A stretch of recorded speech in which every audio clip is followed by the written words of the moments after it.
My spirit wails for water, water now.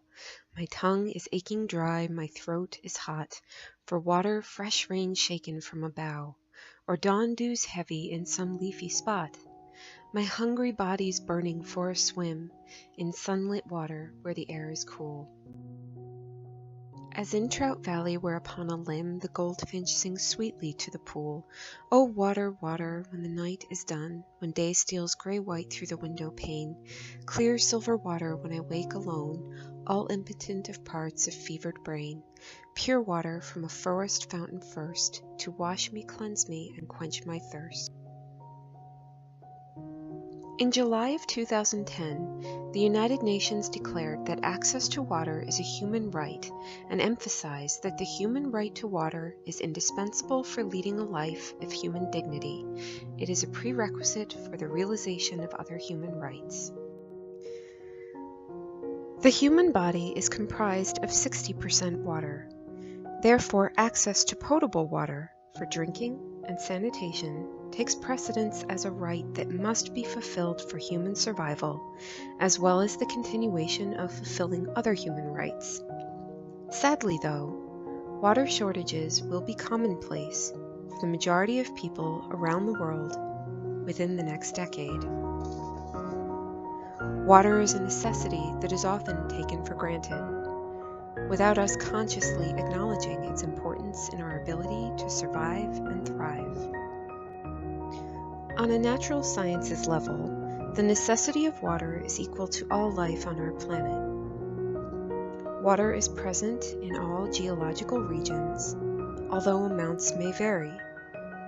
Over time, animals and plants have adapted to their environment. The state of Michigan, where I currently live, is surrounded by some of the largest bodies of fresh water on the planet, the Great Lakes. The animals and natural areas pictured here are just some of the minuscule sample of the life that depends on fresh water in the southeast region. Pictured here is Lake Michigan, specifically Sleeping Bear Sand Dunes and National Lakeshore, not a tropical location. This beautiful protected land is home to thousands of animals and insect species. The water leaves its home here through rivers and tributaries and makes its way into the drinking water of residents around the state. The Great Lakes account for 1/5 of all the fresh water on the Earth's surface.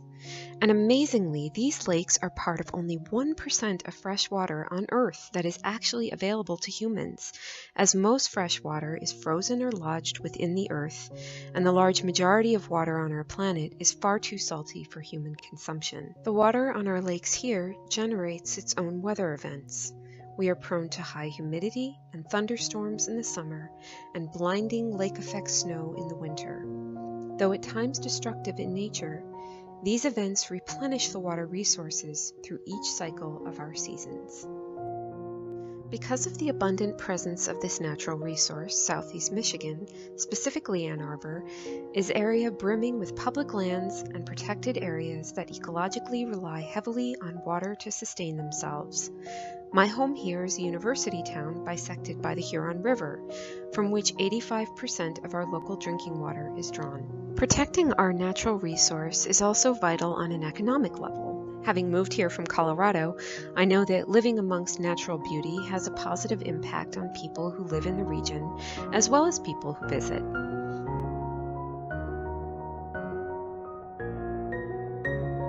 The people who live here enjoy the recreational benefits of access to clean water. Boating, fishing, kayaking, and swimming are king in this area.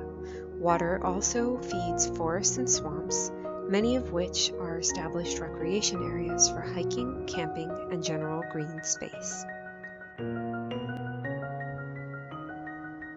Like our tendency to not think about water for our bodies, it is easy to forget that water protection is vital to our surroundings and our local recreation and farming economies.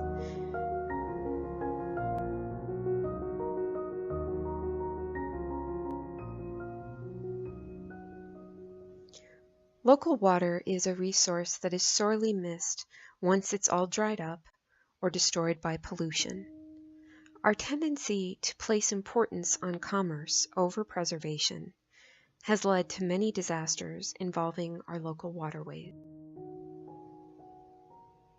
Here in Ann Arbor, a toxic and underground dioxane plume, born from corporate negligence and worsened by timely lack of legal and governmental action, threatens the groundwater of this city and surrounding region, moving ever closer to the Huron River and signaling the need for civic action. Residents here cannot literally stop the plume from contaminating local well water and river water, and this has led to anger, protest, and finger-pointing. While cleanup efforts are underway, it is worth examining some things that regular citizens can do to call attention to water in crisis. For citizens who want to be involved, here are some tips from Clean Water Action in California.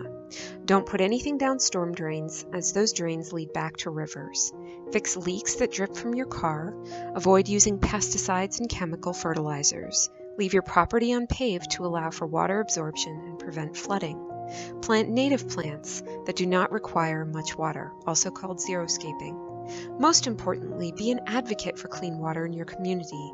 Educate yourself on water issues and your local ecological needs. Speak out and stay informed when pollution affects your community. Become involved with local politics and civic initiative so you too can be a voice for preserving clean water for our present and our future.